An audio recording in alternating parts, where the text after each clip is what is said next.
How's it going, everyone? My name is Michael SK, and welcome back to Higurashi When They Cry, Chapter 4. We may have a lead. Maybe. So, Akasaka and Oishi are going up a little bit past Hinamizawa village. They had to go through the village, and they may know where the missing grandson, the minister's missing grandson, that was kidnapped, may know where he's at. So we are on our way over there to hopefully, if he is definitely there, which I have the suspicions that he actually is there, just, you know, based on what we've seen from his perspective. So I do believe we are headed in that direction, and hopefully we actually do come across him. If you were to call Hinamizawa a rather lonely village, then Takatsudo was outright desolate. For your everyday city boy like me, I just couldn't understand why anybody would force themselves to live here. There were signs that people had, but they were all covered in dust or enveloped in ivy, indicating that it was all abandoned. こんなところにも人は住んでいたんですね。まあ、昔の話でしょうな。こんな偏僻なとこじゃ年寄りには辛いですし。若者だってもう少しまともな土地に住みたいでしょうしね。後を継ぐ者がいなきゃ最後にはこうなるってことでしょうな。Even if I had no personal attachment to the village, seeing the disused buildings made me feel a little sentimental. It seemed that Oishi also felt the same way. こんなところで財布が発見されたんですか。財布の取得者もよくこんなに偏僻なところに通りかかったものですね。Yeah, why would anyone come here, actually? 村人には山の中に畑を持ってる連中がいました。There we go. そういう連中は朝晩ここを通りますから。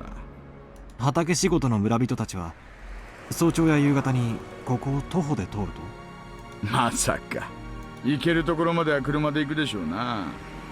早朝や夕方にこんなところを走行して落ちているたった一つの財布を発見できます。できたんでしょうな。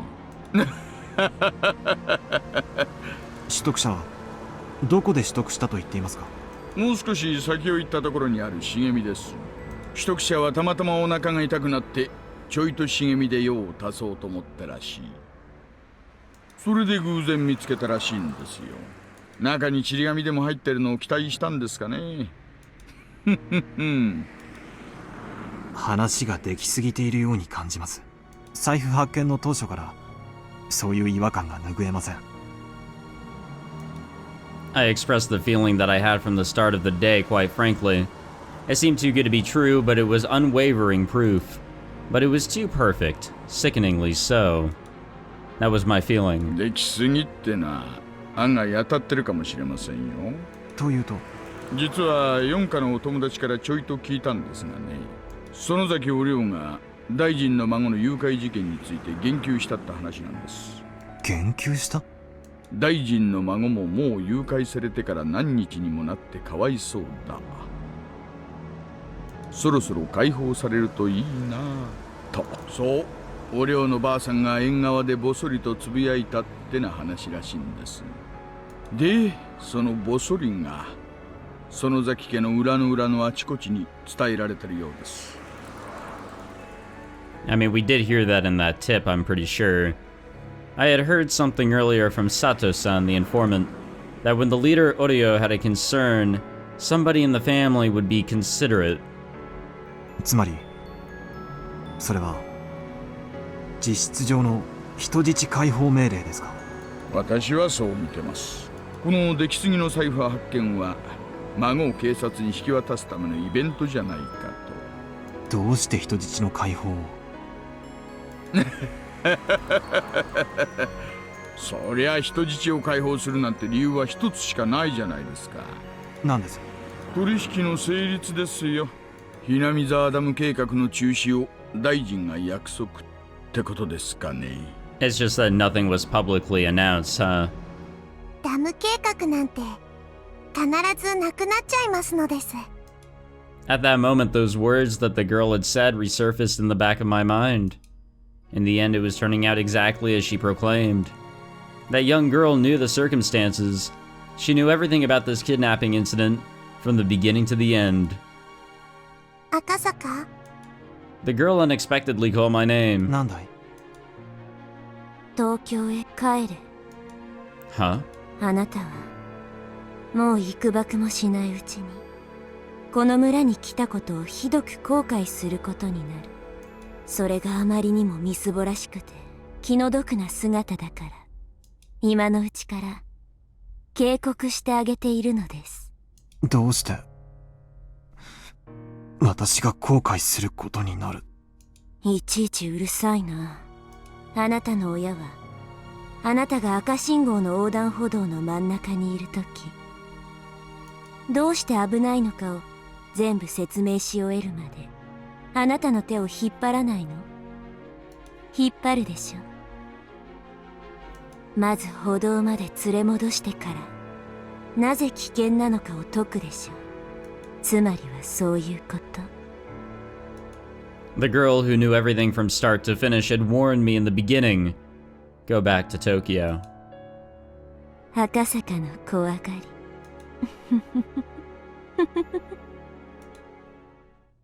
孫は無事見つかるでしょうが、その後はいろいろと厄介な問題になるでしょうな。どう厄介になるかは一警察官の私には想像もつきませんがね。フルでリカって少女ご存知ですか？ What I said was such a what the fuck sequitur that Ueshi sat in stunned silence for a while. もちろん知ってますよ。御三家の一つ、フルデ家の一人娘ですね。どういう少女なんです？おやおや、これは意外な人物名にちょっと驚きです。公安ではフルデ家が臭いと睨んでおられるわけで、私にも情報を分けてくださいよ。あ、いや、そういうのじゃないんです。ちょっと気になったもので。まあいいや。同じ卓を囲んだ友人の質問なら答えないわけにはいきませんからね。友人と呼んでいただけて光栄です。で、あのお嬢ちゃんはね、まあ村のマスコットみたいなもんです。村中の誰からも愛されてます。中でも年寄り連中には特に崇められてましてね。Which we have seen. 崇められる？よくは知らないんですがね、フルデ家に生まれた女の子ってのには多少神聖な意味合いがあるらしいんですよ。Yeah. Hinamizawaの土着信仰ですがね。We kind of heard about that in the last chapter, I think. お社様の生まれ変わりだとかなんとか、そんな話があるらしいですよ。Yep. お社様。そういえば、同盟の登り旗の中に、お社様と書かれたものがあったような気がします。何ですか？お社様って。ああ、Hinamizawaの守り神様の名前です。村にあだなす者に罰を当てるって信じられてましてね。まあ、そんな便利な神様がいたら、ダムの連中はとっくに神罰にやられているんでしょうが。幸い、今日までその罰ってやつは一つも起こってませんがね。村にあだなす大臣の孫が、お社様の怒りに触れ、なんて言いましたっけ？そう、鬼隠し、大臣の孫を鬼隠しにしたと、そういう筋書きになるわけでしょうか。But that's not going to be how it plays out. なるほどな。そういうことになるんでしょうな。お社様が下した神罰なら、犯人はお社様の生まれ変わりであるあの少女。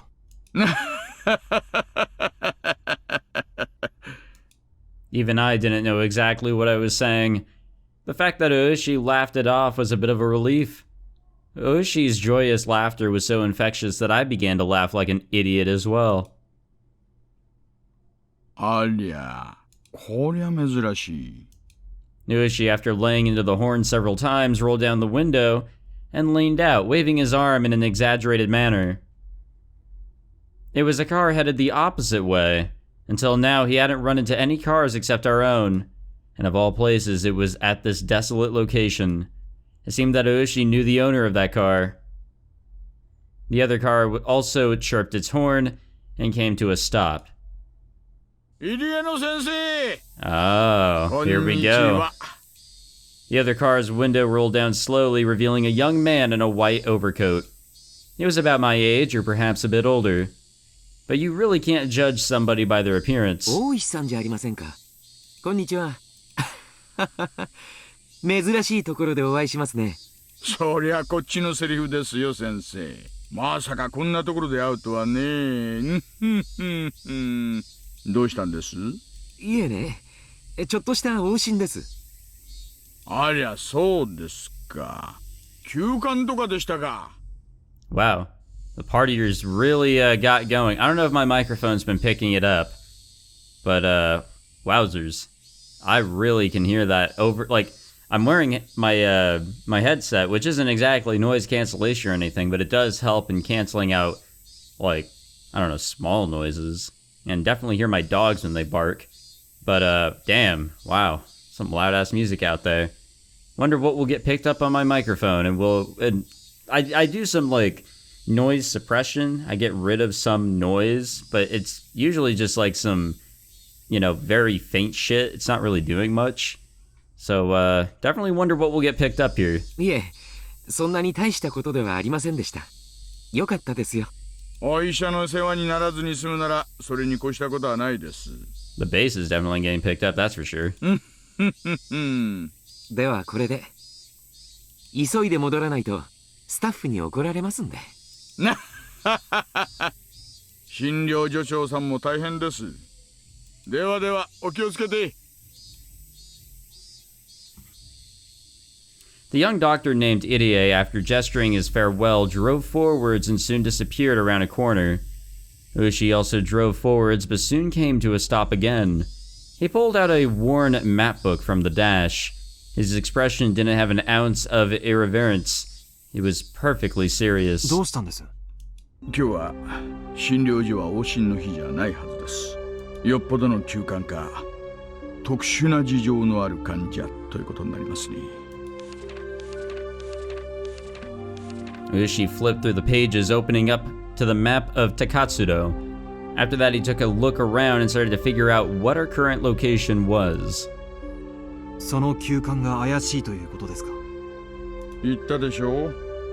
高津戸地区にね、今私たちがいる道はここ。入江先生はこの道に対してHaving no sense of our surroundings, I couldn't digest anything about the place he was indicating on the map. 私たちは財布の取得場所を目指しています。ちなみに取得場所はここ。でもね、高津戸地区にわずかにある民家に向かうにはそもそも道が違うんです。つまり入江医師は民家のない方角から来たと。山間の段々畑で農作業中に誰かが倒れたってのでない限りね、人が倒れて医者が呼ばれたら普通は連れ帰って詳しく調べるもんです。でもさっきリエ医師は大したことはなかったと言いましたね。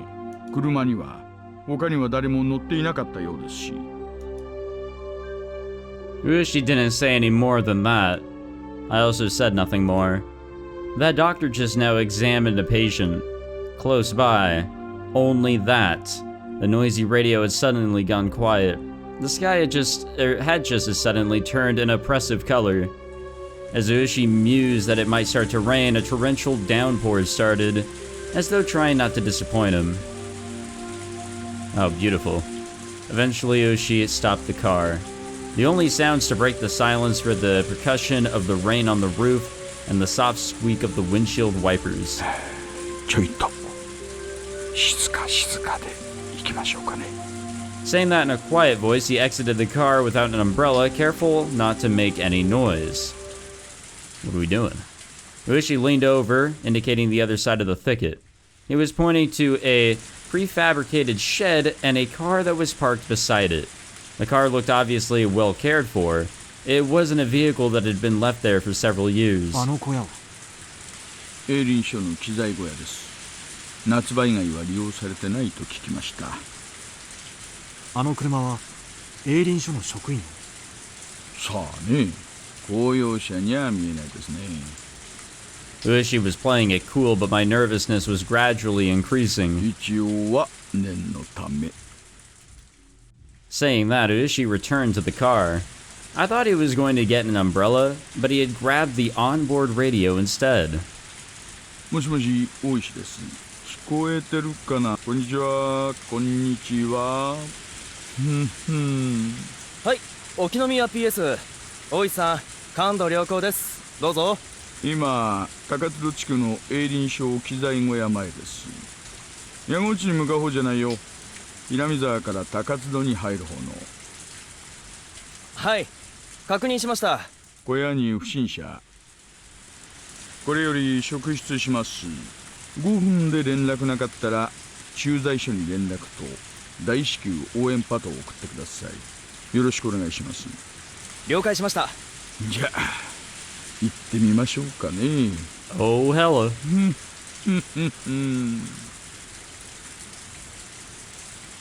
I'm down with that. Since he was first confined here, he had heard the sound of a car multiple times, so he just thought the far-off sound was more of the same. However, the reaction from his captors was until now something he hadn't seen before. They jumped, reacting as if shocked by a jolt of electricity, and pressed against the window, cautiously peering outside. 止まったな。営林署の人間。まずいぜ。いや、警察やんな。One of the captors lifted the boy by his collar and pressed a blade against his cheek. お兄ちゃん、ちょい静かにしててな。分かってると思うけど、大声出したりすると大変なことになるからな。Toshiki Inukai was sure that the doctor had reported things to the police. He had felt relief when he thought that he was being saved. But not imagining that his captors would resort to violence when they were cornered, his anxiety remained unabated. どうする？時間稼いでる。小僧連れてちょい裏から抜けな。ほとぼり冷めたら落ち合う。One of the perpetrators grabbed the boy by the collar and forced him to stand. Of course, Toshiki Inukai tried to resist by feigning that his illness had been aggravated by this rough treatment, but his captors paid no heed. The door was violently banged upon. ごめんください。こんにちは。 Haha. The door was banged on again. Toshiki Inukai hesitated for a moment to respond to that voice by yelling. However, while he was being indecisive, his mouth was covered, taking that option away from him. The leader of the captors waved at the other to go. The younger perpetrator nodded in response, and while keeping the boy's mouth covered, started heading towards the back door. はいはい。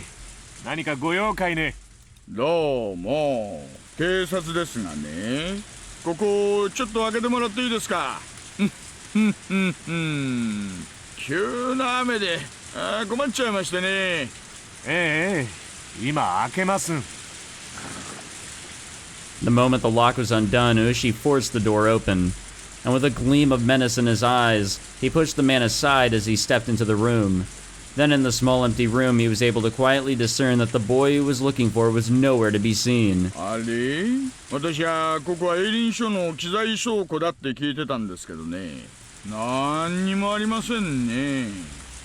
There was nothing inside the room that would indicate this was an equipment shed. There was only a mountain of blankets indicating that somebody was sleeping here, alongside empty food packets strewn about. ああ、ここはずいぶん前から空っぽさね。機材がしまってあるところなんて見たこともねえわ。でも営林署の建物でしょ。あんた営林署の人？あんたこそ誰よ。警察？ The two of them glared at each other suspiciously. Both Ushi and the man steadfastly refused to reveal their identity before the other did. The man, judging from the sharp look in Ushi's eyes, realized that it would be hard to talk his way out of this one. No matter what he said, the most time he could buy would probably be only a few dozen seconds. Only the sound of rain filled this tense moment. Just then, they heard the sound of a struggle from far off.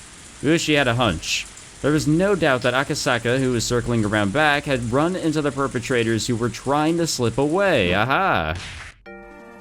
Nice. Alright, I'm gonna have to stop recording here because I believe that there is too much outside sound leaking in.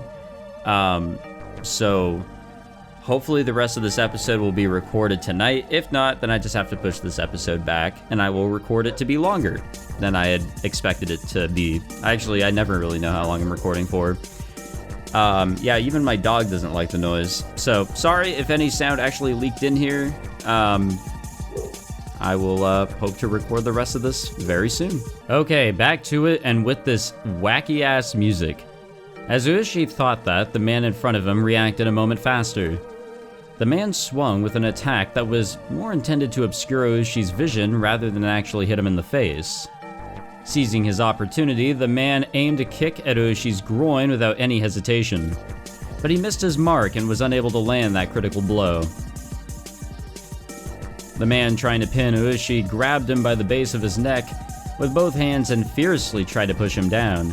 But as Ueshi fell backwards, as if kicking the man upward, he dug his foot into the man's midsection. With that leg acting as a fulcrum, the man was flung by the falling Ueshi as if by a circle throw, and the two of them squared off in the pouring rain.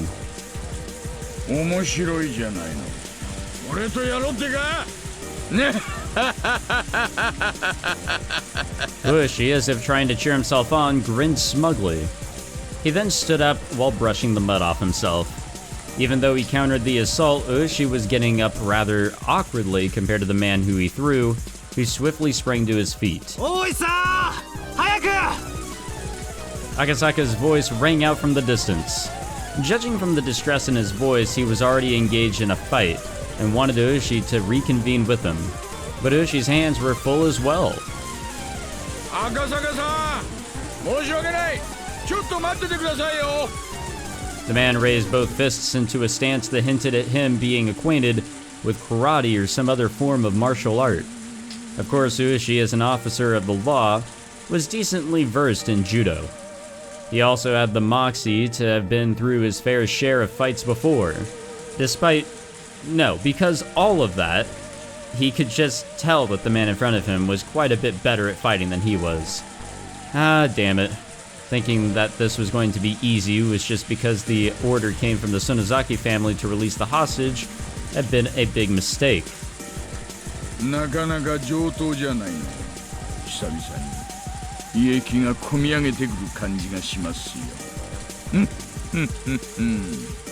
Ueshi played off the situation like it was no sweat. His opponent, seeing his attitude, took that to mean that Ueshi wasn't going to go down easily. The man wildly charged forward, attempting to grab Ueshi. If the man managed a successful clinch from his low stance, Ueshi would be tackled to the ground and end up being mounted. If it was something you saw often when children fought, excuse me, but it really was a bad position since you couldn't do much once you were in it. Ueshi, responding to that move, also lowered his stance to collide with the man head-on. The moment they clashed, Ueshi grabbed the man's lapel. As he yanked the lapel upwards, he smashed into the man's solar plexus with the elbow of the same arm. It was a move from Ueshi's own personal brand of brawling judo. He then grabbed on with his free hand and attempted to throw his opponent with both hands. But the man lowered his center of gravity and swung his arms in a large arc, entwining them with Ueshi's. Not only that, but he had forced both of Ueshi's elbows to the outside, the outside, and Ueshi, now in an awkward position, was in danger of exposing his back, with his hands still clutching the man's chest. And this guy practiced Aikido, or grappling, didn't he? Ueshi, cursing the fact that his fingers were twisted into the man's shirt and couldn't get away, released his grip. But he was still in the awkward position of being bent over. And to top it off, at zero range. The man was able to read Ueshi's movements completely as he tried to squirm his way into a better position. And then took the palms of his hands and swiftly clapped them over both of Ueshi's ears. Nuts! Clapping the ears in any other martial art except for self-defense was basically forbidden. Karate and judo don't recognize it as a legal technique. It was that much of a simple and dangerous attack. Ueshi raised both his hands as he tried to reflexively clutch his own ears. But before he could do that, the man wrapped his arms around Ueshi's neck. His thick biceps clenched firmly around the base of Ueshi's neck like a vise. Ueshi instinctively thought he was going to be killed. After all, it wasn't hard to believe that a man like this, who was accustomed to fighting, could crush his opponent's neck from this position. But his opponent didn't do that. He had chosen to keep his hold and force Ueshi to lose consciousness. And that's why Ueshi at that moment, even though his face was twitching, was grinning widely. Even though his opponent had a chance to kill him, he didn't choose to. He was thinking, this guy has no intention of killing me. However, even though that might be the case, the man's hold on his neck was by no means gentle. In no time at all, Ueshi's consciousness began to fade. Having the experience of being taken down countless times in judo during his student days, Ueshi was utterly resigned to the fact that it was over. Well, how's Akasaka doing? There's gotta be a whole nother side to this. Akasaka was finally recovering from the intense pain of being kicked in a rather sensitive area. He had bumped into a captor carrying the boy by the back entrance. He had seen Toshiki Inukai's picture plenty of times, but wasn't able to immediately ascertain if the boy in front of him was the real deal with his mouth covered in packing tape. Also, with his limited experience, it wasn't hard for him to panic over how to deal with the situation. Of course, the perpetrator didn't overlook this momentary lapse. His kick landed squarely in a critical spot, with Akasaka... God damn, I'm dying. With Akasaka not even having time to call for help. As the man flung the boy over his shoulder, he headed towards the front of the shed. But upon hearing Ueshi's bellowing voice, he gave up on going that direction. He then dashed off towards the forest. As if the weight of the boy slung over his shoulder wasn't even there. Akasaka was lost for a moment. Meeting up with Ueshi, who was fighting with the enemy, was by far the safer option, but he couldn't just lose sight of the fleeing man. Akasaka stood up and chased after the captor's back. He ran through a short thicket, branches and fallen leaves crunching underfoot. The tips of branches raked and clawed at him, small scratches inscribing themselves on his body one after another. He kept on stepping into puddles and mud, and his shoes were soon filled with murky water. For Akasaka, traveling through this unexplored forest was, even though this was an emergency situation, extremely unpleasant. Well, definitely. Fuck that shit, that's gotta suck. As he said that, he regretted it immediately, as it was but a waste of breath. There wasn't a thief in the world who would politely stop when told to by the police. To a city boy like Akasaka, running through the forest or running through this forest was an arduous task. However, it must have been no easy task either for the man carrying the minister's grandson. Excuse me. He neither gained nor lost ground in his pursuit. Akasaka, upon realizing that, gained back a bit of composure. Just keep on chasing him. We are running in the same conditions. In fact, the man running with an awkward stride was at far more of a disadvantage. They couldn't run forever. Eventually, he'd definitely trip and fall. As long as he was being hounded, he would definitely stumble. And soon his wish was fulfilled. The man who had stepped in something and lost his balance was no longer able to bear the weight of the boy, dropping him. Akasaka, in all honesty, didn't care about the perpetrator at all, just as long as he could ensure the safety of Toshiki Inukai. So if the perpetrator ran off by himself, it was perfectly acceptable. But it seemed that Toshiki Inukai was important to the man as well, and didn't choose to just run away empty-handed. Akasaka didn't know what to do in this kind of situation. His first priority should probably be to ensure the safety of the boy, subduing his captor being less important. Grappling with the perpetrator wasn't something he planned on, but most likely it was either do or die. Akasaka's movement of indecision proved to be fatal. The man, aiming right between, or rather for both of Akasaka's eyes, struck out with a jab. Not wanting that, Akasaka raised both his hands to shield his face. At that moment, the man kicked at his unguarded midsection. The pain almost felt like his vital organs were being squeezed out of his body, but he latched onto his opponent's legs. But his opponent didn't hesitate one bit. Leading with his seized foot, the man jumped at Akasaka, applying pressure and pushing him down. Akasaka was unable to withstand that and fell, but under no circumstances was he letting that leg go. The two men fell together in a tangled heap. The man was desperate to pull his leg free from Akasaka, but having fallen in an awkward position, he was unable to. The two of them rolled around on the ground, floundering about trying to gain an advantage. But Akasaka, who was holding onto his opponent's knee with both hands, and that opponent, who had complete freedom to move his upper body, were in two completely different situations. The man gained a positional advantage on Akasaka, who was still latched onto his leg and couldn't move away, and pounded full force on his head with both his fists. Not only that, he found a rock nearby and beat it against Akasaka's skull. Jesus Christ, man. That's not cool. The difference between being hit with a fist and being hit with a rock was vast. Excuse me, Akasaka quickly thought of letting go of the man's leg to free his hands to protect his head. But if you let go here, the man would get away. If he didn't dig in here, everything would be for naught. The boy he was trying to save was right there. He was going to save him and go back to Tokyo. If he could do that, then it was goodbye to this freakish village. Without looking, I could tell my forehead had split open and was gushing blood. But I didn't let go of the man's leg. How could I? I won't let go.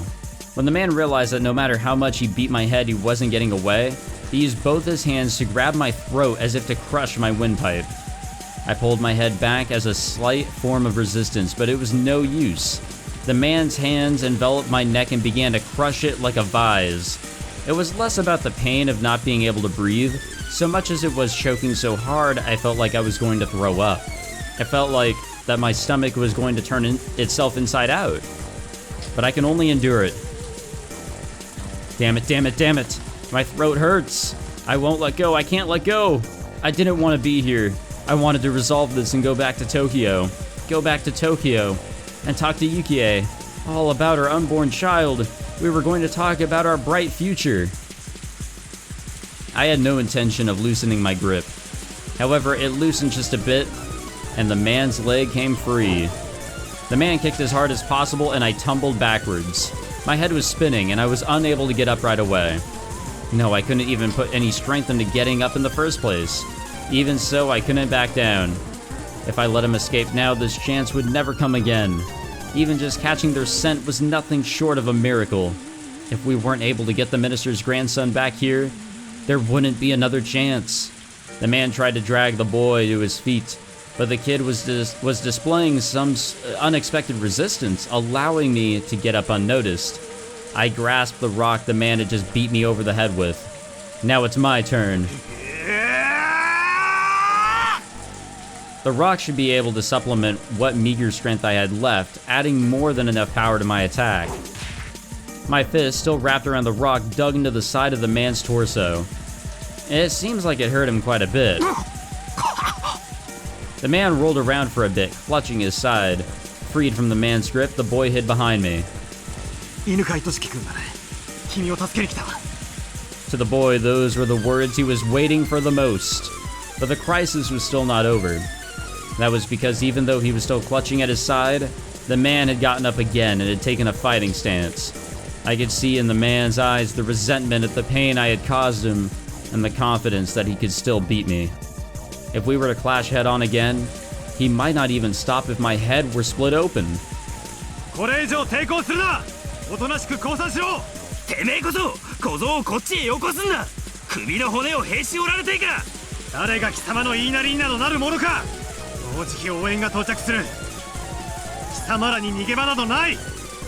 The man reacted adversely to the word reinforcements. That was because he now knew that arguing like this wasn't just a waste of time, but put him closer and closer to danger. Realizing that, the man shifted mental gears almost too quickly.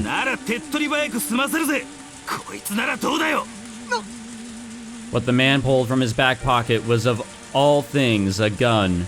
Of course, I'm a police officer, and it's not like I don't know what a gun is. Man, I'm not a police officer, and I know what a gun is. It's some dangerous shit. But having one pointed at me was something I'd never experienced before. Same. Was it real? Of course it was. There's no way it'd be a replica in a situation like this.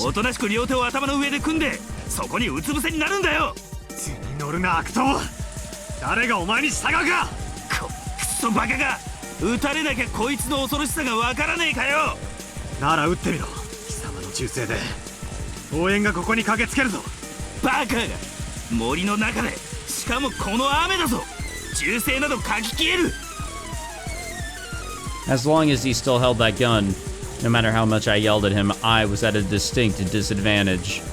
But I still had a fighting chance. If I were in his shoes, instead of wasting time yelling at each other like this, I would just shoot him and take the boy. And that way was the fastest, and would suppress any sort of further resistance from him. But the man was demanding my surrender, without having fired a shot. Meaning that he either didn't want to shoot or couldn't. In other words, the man in front of me was soft. If I could buy even just a little more time, the factors that would lead to my victory were numerous. Ueshi was probably on his way, and the reinforcements we called for before was coming here should already be well on their way. Not only that, they should have contacted the local police box.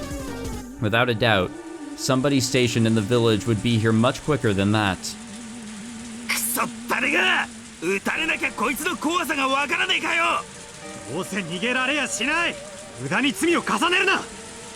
At that moment, I heard the rustling of foliage and heavy footsteps approaching. If Ueshi was coming here, it was a whole new ball game. The man couldn't have more than one gun.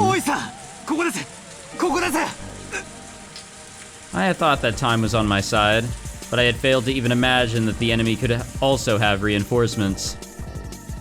You could tell the man who had just appeared was one of the perpetrators just by looking at him.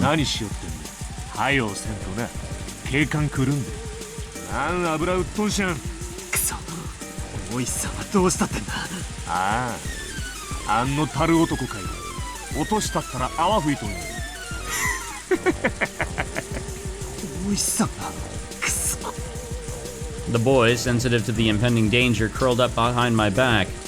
How could this be, damn it?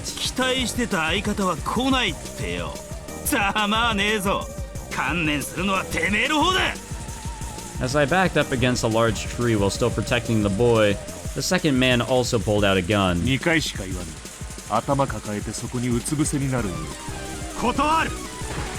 Oh, well. There was definitely a bullet. As I shouted in protest, blood erupted from my left shoulder.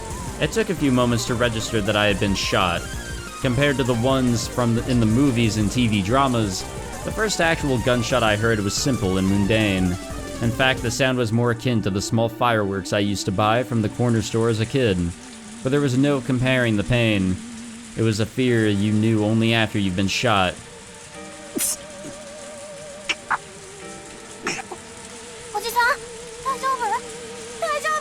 Wait, I thought he had packing tape on. The boy in his confusion tugged at my clothes, agitating the wound even further. I wanted to put on a bold face and reassure him, but my voice was hoarse and had the opposite effect.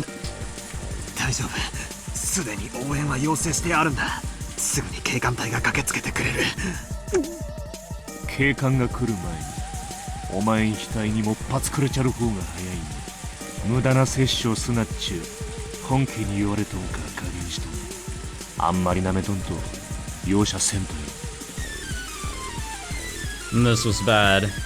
It was very, very bad. This second man was a completely different beast than the first. He had no signs of indecisiveness or mercy. If this man said he'd shoot, he'd shoot. He wasn't somebody that a man like me could buy time from. I really hated to admit it, but at that moment the image of Yukie's smiling face crossed the back of my mind. I knew what that meant. I was warning myself not to throw my life away over a matter of pride. Of course I didn't want to die here. I was just starting a new life with Yukie.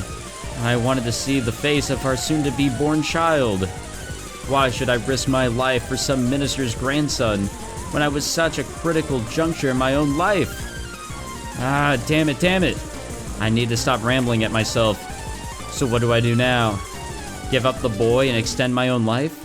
What a good idea. Everybody's life is precious. My own life was in danger. Nobody would blame me. Ah, damn it. Or god damn it. It hurts. If I had known it would be this painful, I wouldn't have played that tough guy. My biggest miscalculation, though, was that the sound of the gunshot was far quieter than I had imagined. If it was only that loud, it would be drowned out by the rain in the forest. It wasn't something that somebody far away could hear. Oh. Watch for an opportunity or plead for my life. Ah, so the choices have come. So if we watch for an opportunity, we're probably gonna die. And if we plead for our life, then I guess we get to live.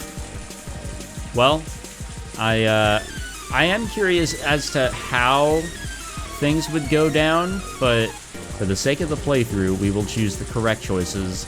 I don't know what I would choose personally, but I guess pleading for my life would be okay. We are at that disadvantage too. 待てよ待ってくれよ死にたくないよあんこっちだって死なせとうない分かればええん分かれば撃つなよ撃つなよ帰りを待ってる妻がいるんだ死にたくないんだよ叫ばんとでも撃たんねおとなしい頭抱えてうつ伏せになったら撃たんだるね本当だろうな本当だろうな約束は守れよ絶対だぞ男と男の約束だぞ守った男と男の約束しやよ守れよじゃあうつ伏せになるからな約束守るんだから銃を向けるのやめろよ I understand why his tempo is kind of changed here. He's scared. Can't be the tough guy anymore. やっぱ撃つ気なんだろ But he's also injured too. 撃つ気なんだろ俺が撃つついになったら後頭部を撃つ気なんだろ撃たんね撃たんねわーったしまってる銃はしまってる男と男の約束しやねえどんねこれなら文句ないんてねえ極めて文句ないですよ Well, that worked out.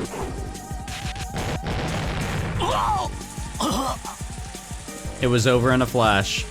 The moment he lowered his gun, Ueshi didn't let his chance slip by.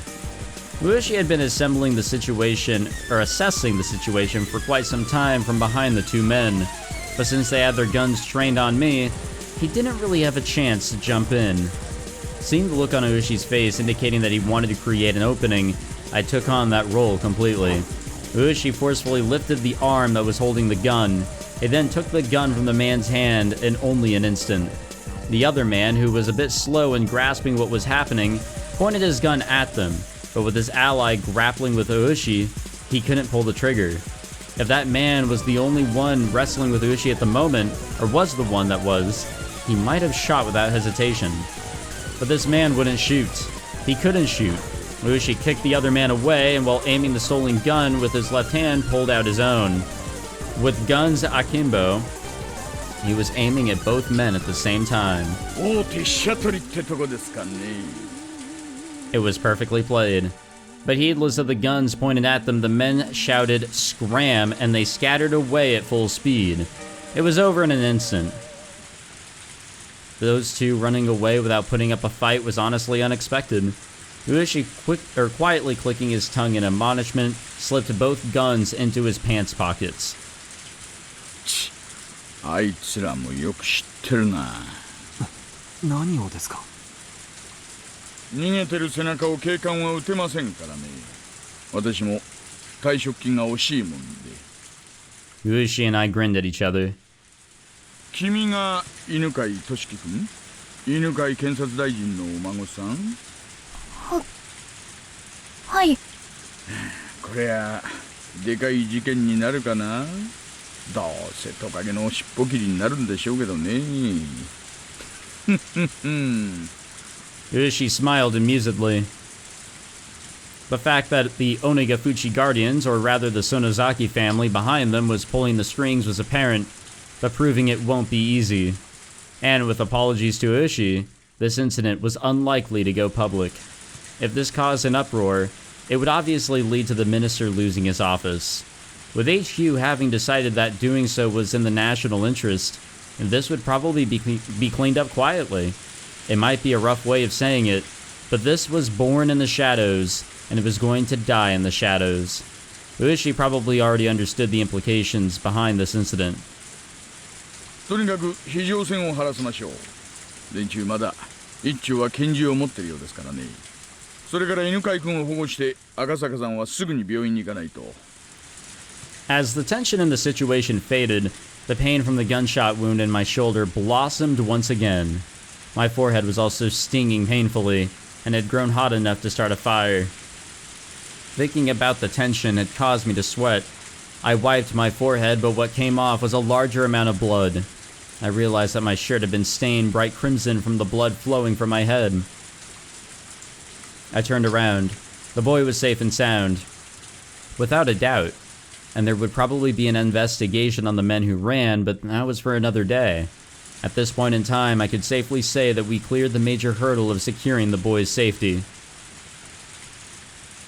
As soon as I recognized that, it felt like the lights in my head had been hit by a power failure.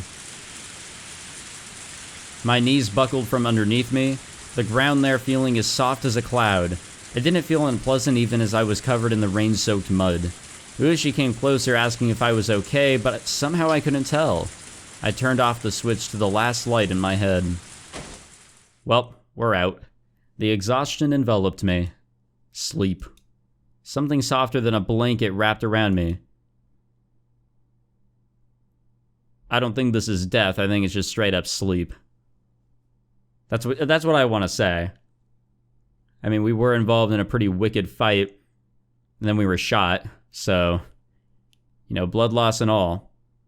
A very kind person, we got a tip here, that we'll read and we'll end this episode. Mission accomplished is that achievement. I wonder how much more we have to go now that I think about it. Let's see what goes on here. Patients admitted to the hospital can only accept calls at fixed times, and that's why she wouldn't be receiving a call from him today.